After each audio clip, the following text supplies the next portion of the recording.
नमस्कार विद्यार्थी मित्रांनो, स्वागत आहे तुमचं आपल्या या यूट्यूब चॅनलवर।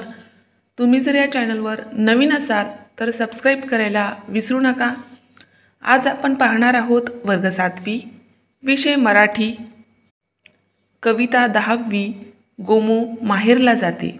आज आपल्याला गोमू माहेरला जाते या कवितेचा अभ्यास स्वाध्याय, व्याकरण, उपप्रश्न या सर्वांच्या माध्यमातून अगदी सविस्तर, व्यवस्थित आणि काळजीपूर्वक करायचा आहे। तर स्वाध्यायाला सुरुवात करण्याअगोदर आपण थोडक्यात प्रस्तावना बघूया।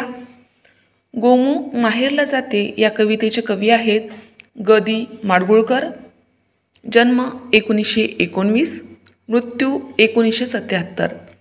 प्रसिद्ध कवी, लेखक, पटकथा लेखक, कादंबरीकार, गीता रामायणकार, जोगिया, चैत्रबन, वैशाखी, पुरिया इत्यादी गीतसंग्रह, गीतगोपाल, गीतसौभद्र ही काव्यनिर्मिती, कृष्णाची करंगळी, तुपाचा नंदादीप हे कथासंग्रह, आकाशाची फळे, उभे धागे आडवे धागे ह्या कादंबऱ्या प्रसिद्ध। कोकण, कोकणातील खाडी, तेथील निसर्ग सौंदर्य, कोकणातील साधीभोळी माणसे यांचे सुरेख वर्णन प्रस्तुत गीतात कवीने केले आहे। अशा प्रकारे थोडक्यात प्रस्तावना आपण बघितली आहे। आता आपण स्वाध्यायाला सुरुवात करूया। तर स्वाध्यायामध्ये प्रश्न पहिला, खाली दिलेल्या मुद्द्यांच्या आधारे तक्ता पूर्ण करा। खाली एक तक्ता दिला आहे, तक्त्यामध्ये मुद्दे दिले आहेत, त्या मुद्द्याच्या आधारे आपल्याला उत्तर लिहायचं आहे। मुद्दे आहेत कवितेचे कवी, कवितेचा विषय, कवितेतील पात्र आणि कवितेत वर्णन केलेल्या गोष्टी। तर कवितेचे कवी आहेत ग. दि. माडगूळकर। कवितेची भाषा आहे मराठी। आता या कवितेमध्ये काही शब्द कोकणी वापरले आहे, परंतु भाषा ही मराठीतीच आहे। कवितेचा विषय आहे गोमू कोकणात माहेरी चालली आहे, तिच्या नवऱ्याला कोकण व तेथील माणसे दाखवायची आहेत। कवितेतील पात्र आहेत नाखवा, गोमू, गोमूचा नवरा। आणि कवितेत वर्णन केलेल्या गोष्टी आहेत निळी खाडी, हिरवी झाडी, अबोली फुलांचा ताटवा, उंच माड, कोकणी माणसे, गलबत शीड वारा या गोष्टीचे कवितेत वर्णन केले आहे। त्यानंतर आहे प्रश्न दुसरा, एका शब्दात उत्तरे लिहा। त्यामध्ये अ आहे गोमूचे माहेर, उत्तर कोकण, गोमूचे माहेरे कोकण आहे। दुसरा आहे आ कोकणची माणसं, कोकणची माणसं कशी आहेत, साधी भोळी, म्हणून उत्तर लिहायचं आहे चौकटीमध्ये साधी भोळी। प्रश्न तिसरा, खालील आकृती पूर्ण करा। आकृती पूर्ण करण्यासाठी प्रश्न दिला आहे कोकणची वैशिष्ट्ये। कोकणची वैशिष्ट्ये आहेत खाडीच्या किनाऱ्यावर हिरवी गर्द झाडी व उंचच उंच माड आहे। कोकणच्या खाडीच्या पाण्याचा रंग निळा आहे। तिसरा आहे भगव्या रंगाच्या अबोलीच्या फुलांचा ताटवा सर्वत्र फुललेला दिसतो आणि कोकणातील माणसे शहाळ्यासारखी गोड व साधीभोळी आहेत। अशा प्रकारे कोकणची वैशिष्ट्ये आपल्याला लिहिता येतात। त्यानंतर आ आहे खालील ओळींचा तुम्हाला समजलेला अर्थ लिहा। त्यामध्ये अ आहे काळजात त्यांच्या भरली शहाळी, या ओळीचा अर्थ आपल्याला लिहायचा आहे। कवितेत आलेल्या ह्या ओळी आहेत। तर उत्तर शहाळी म्हणजे कोवळा नारळ होय। शहाळ्यातले पाणी मधुर व खोबरे गोड असते, त्याचप्रमाणे कोकणातल्या माणसाची मने कोमल व स्वभाव गोड असतो। त्यानंतर दुसरी ओळ दिली आहे आ झणी धरणीला गलबत टेकवा, या ओळीचा अर्थ होतो गोमू कोकणात माहेराला होडीत बसून येत आहे, तिला माहेरची खूप ओढ आहे, माहेराला जायला तिचे मन आतुर झाले आहे, त्यामुळे हे गलबत पटकन धरतीला किनाऱ्याला टेकवा म्हणजे गोमू माहेराला लवकर जाईल। अशा प्रकारे दिलेल्या ओळींचा अर्थ आपल्याला लिहिता येतो। त्यानंतर प्रश्न चौथा, कवीने वाऱ्याला केलेल्या विनंतीचा अर्थ तुमच्या शब्दात स्पष्ट करा। उत्तर कोकणातल्या होड्यांना दिशा दाखवण्यासाठी शीड बांधावे लागते. होडीला किनाऱ्यावर नेण्यासाठी वाऱ्याची मदत लागते. खाडीवरचा वारा हा अवखळणे इकडे तिकडे संचार करीत असतो, म्हणून अवखळ वाऱ्याला खोडकरपणा सोडून शिडात शिरण्याची विनवणी कवी करीत आहे. अशा प्रकारे स्वाध्यायामध्ये आपल्याला 4 प्रश्न दिले होते, ते आपण पूर्ण केले आहे. आता चर्चा करूया. यावर आधारित एक प्रश्न विचारला आहे. प्रश्न आहे, शहाळ्यातले पाणी आरोग्यदायी असते याबाबत शिक्षक व पालकांशी चर्चा करा. आता शहाळ्यातले पाणी म्हणजे आपण बघितलं आहे, जे कोळ नारळ राहते त्यातलं पाणी ते आरोग्यदायी असते हे आपल्याला माहीत आहे. परंतु याविषयी अधिक माहिती आपल्याला कशी घ्यायची आहे, तर शिक्षक व पालकांशी चर्चा करून घ्यायची आहे. थोडक्यात मी तुम्हाला उत्तर सांगते. अजून तुम्ही तुमच्या शिक्षकांना आणि पालकांना याविषयी जास्तीत जास्त माहिती विचारायची आहे. आता बऱ्याच जणांना शहाळ्यातले पाणी म्हणजे काय ते माहीत नसते. तर शहाळ्यातले पाणी म्हणजे नारळातले पाणी. तर नारळ पाणी पिण्याचे फायदे किंवा शहाळ्यातले पाणी पिण्याचे आरोग्यदायी कसे आहे ते आपण बघूया.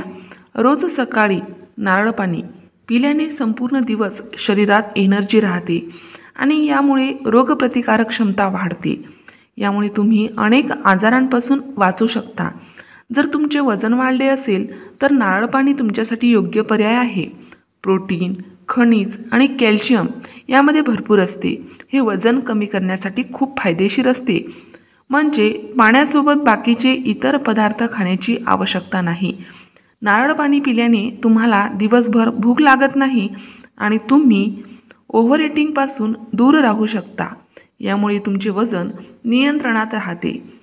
जर तुम्ही वजन कमी करण्यासाठी इच्छुक आहात तर सकाळी व्यायामानंतर, दुपारी जेवल्यानंतर आणि संध्याकाळी नारळ पाणी पिऊ शकता. अशा प्रकारे शहाळ्यातले पाणी आरोग्यदायी असते याबाबत आपण थोडक्यात उत्तर लिहिलं आहे. त्यानंतर खेळूया शब्दांशी. यामध्ये अ आहे, कवितेतील यमक जुळणारे शब्द लिहा. पहिला शब्द आहे नाखवा. नाखवा या शब्दाशी यमक जुळणारा शब्द आहे दाखवा. दुसरा आहे खाडी.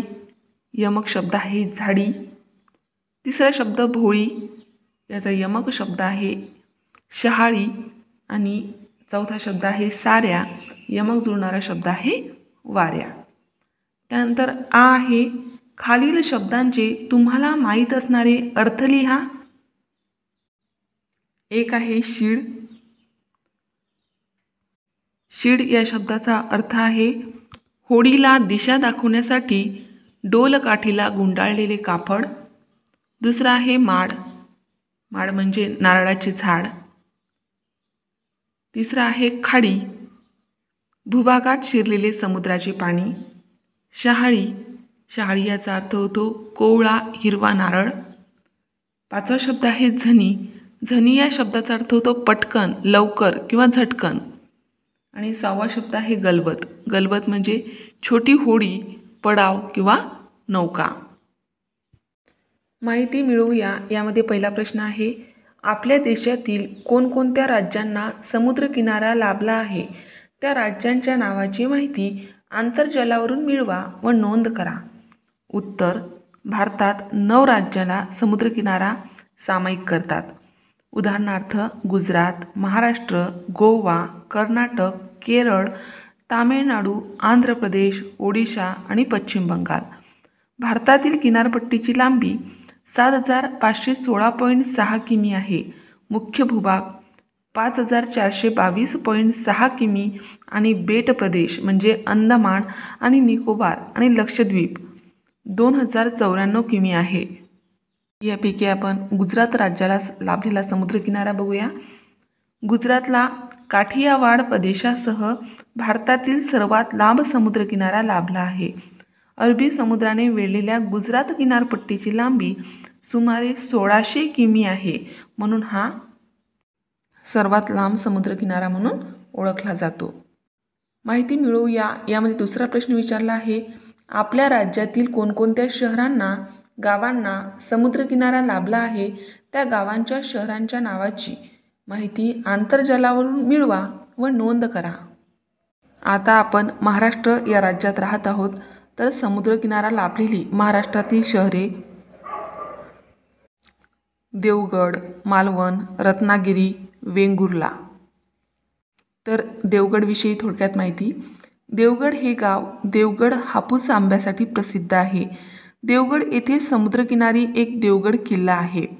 तसेच देवगड हे एक महत्त्वाचे बंदर आहे. कोकणातील 7 महत्त्वाच्या दीपगृहापैकी एक दीपगृह येथे आहे. दुसरं आहे मालवण. मालवण हे महाराष्ट्रातल्या सिंधुदुर्ग जिल्ह्यातील एक महत्त्वाचे शहर आहे. सिंधुदुर्ग जिल्ह्याच्या मालवण या प्रमुख तालुक्याचे ते ठिकाण आहे. मालवण महाराष्ट्राचे आराध्य दैवत छत्रपती शिवाजी महाराजांचे शहर आहे.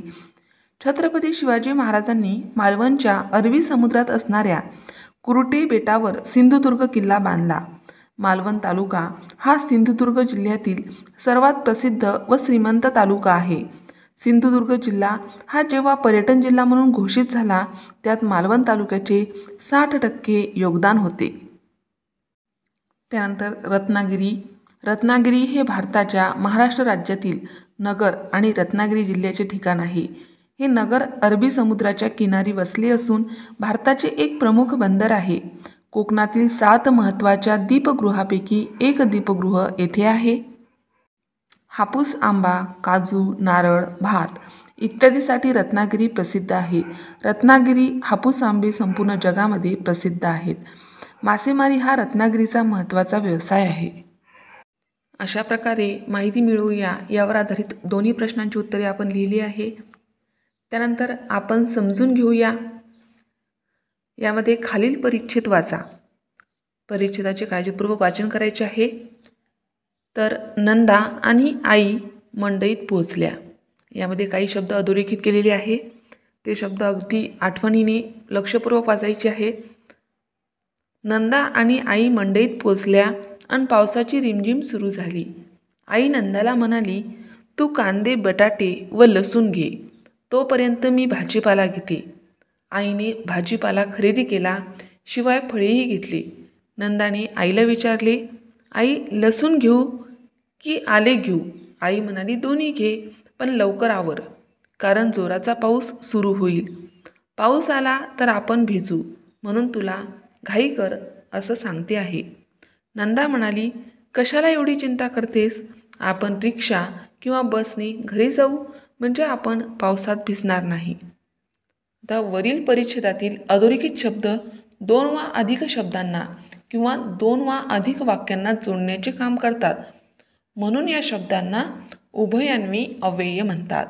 उभय या शब्दाचा अर्थ 2 व अन्वय या शब्दाचा अर्थ संबंध.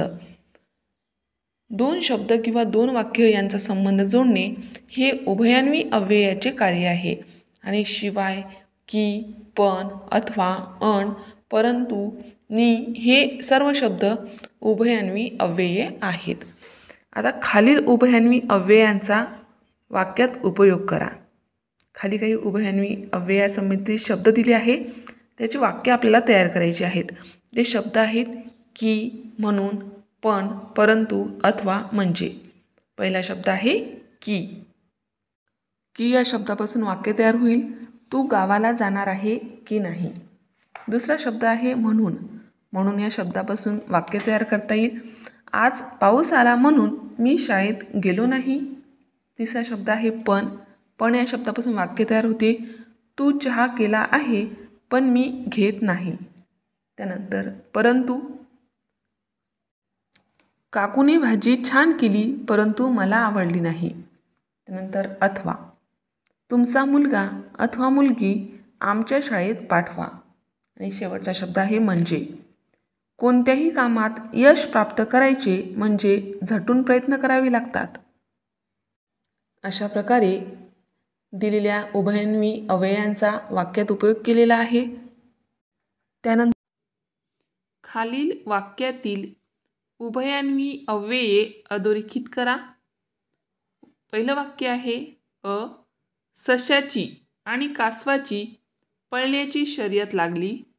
या वाक्यामध्ये आणि हे उभयान्वी अव्यय आहे. दुसरं वाक्य आहे आईने काटकसर केली पण काही शिल्लक उरले नाही. यामध्ये उभयान्वी अव्यय आहे पण. आणि तिसरं वाक्य आहे ती कलिंगड किंवा खरबूज आणणार आहे. यामध्ये उभयान्वी अव्यय आहे किंवा. तर उभयान्वी अव्यय कसं आपल्याला ओळखायचं आहे की जो शब्द दोन वाक्यांना किंवा दोन शब्दांना जोडतो तो काय असतो, उभयान्वी अव्यय असतो.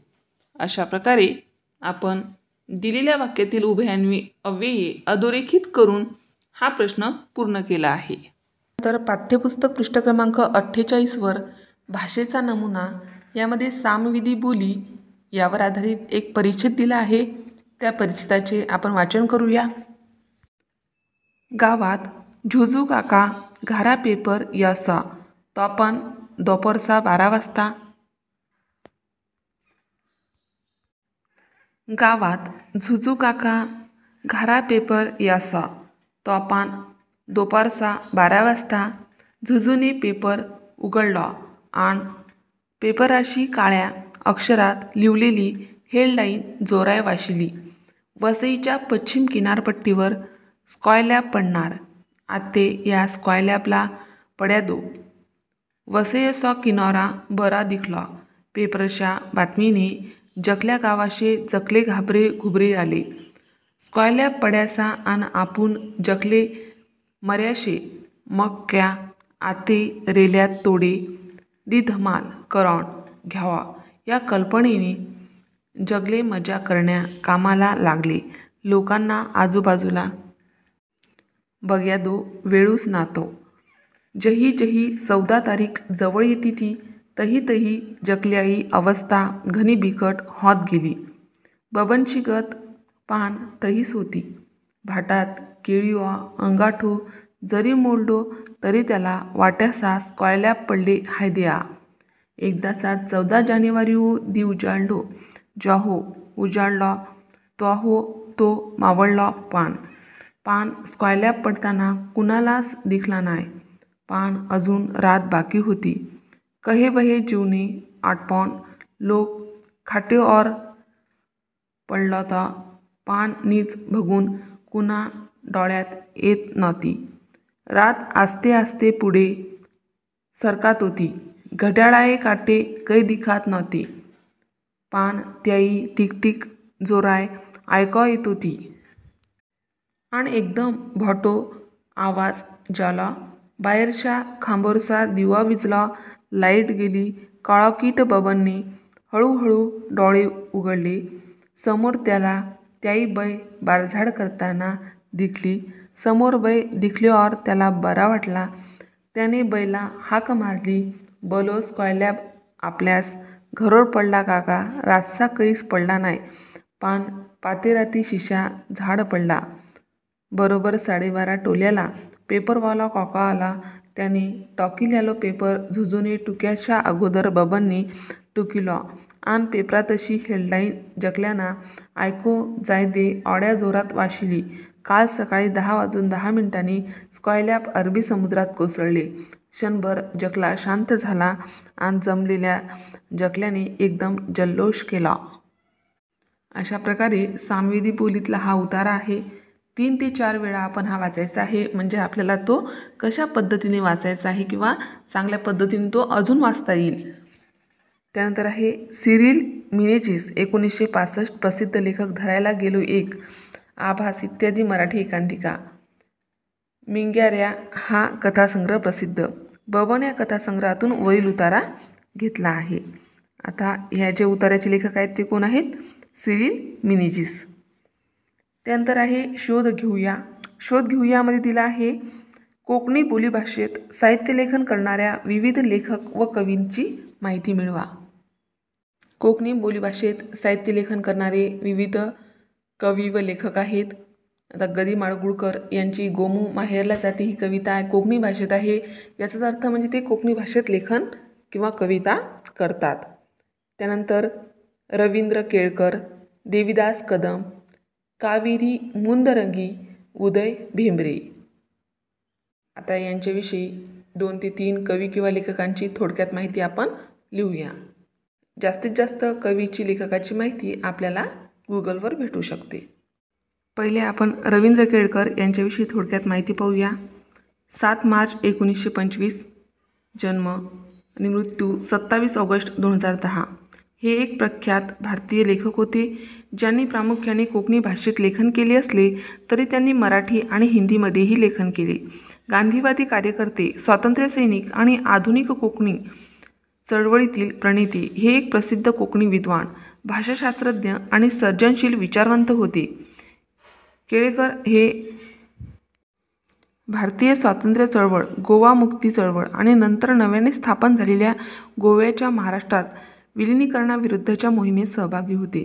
कोकणी भाषा मंडळाच्या स्थापनेत त्यांनी महत्त्वाची भूमिका बजावली, ज्याने कोकणीला पूर्ण भाषा म्हणून मान्यता मिळवून देण्यासाठी आणि गोव्याची राज्यभाषा म्हणून पुनर्स्थापित करण्यासाठी साहित्यिक मोहिमेचे नेतृत्व केले.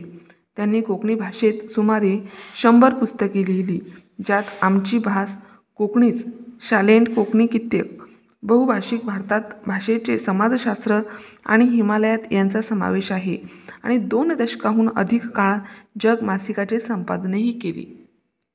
त्यानंतर देवीदास कदम हे नाटककार आणि कविताकार सुद्धा आहेत. जिने ओळख आणि शिक्षण, त्यांची ओळख आपण बघूया. देवीदास कदम यांचे जन्म 17 सप्टेंबर 1958 वर्सा कारवाराक जालो.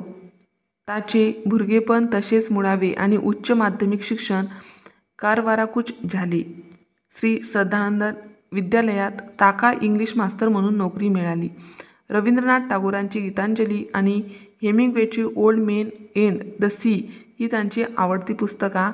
गोयची सांस्कृतिक संपत्ती कानकोनात राबल्या असे ताचे मत आसा ताका लेखन करपाची प्रेरणा सैमाड कल्याण हेडमास्तराकडल्या आवयव-कडल्यानं तसेच त्यांच्या वाचनाकडल्यानं मिळली आसा. लहानपणापासूनच ते कविता, लेख, नाटकुली बरयताले, पूण ताचे भितर सातत्य आणि लगन नाशिल्यानं ताच्यातले साहित्यकार लव लव मरत गेलो आणि पुढे पुढे तर तो पुराय मरून ताचो गोबोर लेगीत जालो.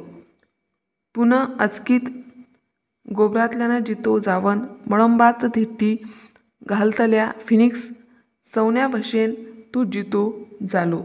अशा प्रकारे देवीदास कदमानं रचिलेली काव्यसंग्रह आपण पाहिला आहे.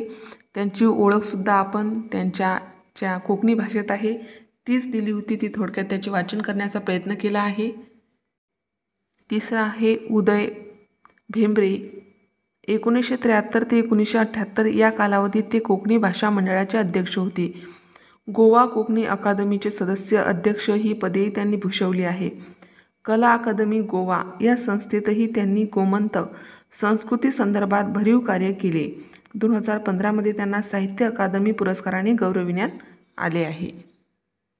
अशा प्रकारे कोकणी बोलीभाषेत साहित्यलेखन करणाऱ्या विविध लेखक व कवींची माहिती आपण थोडक्यात लिहिण्याचा प्रयत्न केला आहे. आता वेळ आहे आजच्या गृहपाठाची. तर आजचा गृहपाठातील प्रश्न आहे, विचार करा आणि सांगा. यावर आधारित, तुमच्या घरी आलेल्या पाहुण्यांना तुम्ही तुमच्या गावातील कोणकोणती स्थळे दाखवाल, त्या स्थळांचे थोडक्यात वर्णन करा. तर तुमच्या घरी तुम्ही वेगवेगळ्या गावात, वेगवेगळ्या शहरात, वेगवेगळ्या जिल्ह्यात किंवा वेगवेगळ्या राज्यात राहतो आपण. त्यामुळे तुम्ही तुमच्या ठिकाणी जी आसपासची जी प्रेक्षणीय स्थळे आहेत ती तुम्ही तुमच्या पाहुण्यांना दाखवणार. त्यामुळे या प्रश्नाचे उत्तर तुम्ही स्वतःच्या मनाने लिहायचे आहे. शक्य असेल तर कमेंट बॉक्समध्ये लिहून पाठवा की तुम्ही कोणत्या ठिकाणी राहता, कुठे राहता, कोणत्या जिल्ह्यात, कोणत्या तालुक्यात राहता आणि तुमच्या आजूबाजूचे प्रेक्षणीय स्थळे कोणकोणती आहेत, जेणेकरून मला किंवा आपल्या यूट्यूब चॅनलवरील इतर विद्यार्थ्यांनासुद्धा माहीत होईल. अशा प्रकारे गोमू माहेरला जाते या कवितेचा संपूर्ण स्वाध्याय, गृहपाठ आपण या ठिकाणी पाहिला आहे. अशाच प्रकारचे विविध वर्गाचे, विविध विषयाचे स्वाध्यायासंबंधित, परीक्षेसंबंधित व्हिडिओ पाहण्यासाठी आपल्या या चॅनलला सबस्क्राईब करा. आम्ही बनवलेले सर्वच व्हिडिओ लवकरात लवकर तुमच्यापर्यंत पोहोचण्यासाठी बाजूला दिलेल्या बेल आयकॉन बटनवर क्लिक करा. तुम्हाला जर हा व्हिडिओ आवडला असेल तर नक्की लाईक करा. काही समस्या असेल, काही अडचण असेल तर कमेंट करा. शक्य असेल तर मित्रमैत्रिणीमध्ये शेअर करा. आणि सर्वात महत्त्वाचं म्हणजे तुम्ही हा व्हिडिओ शेवटपर्यंत पाहिल्याबद्दल धन्यवाद.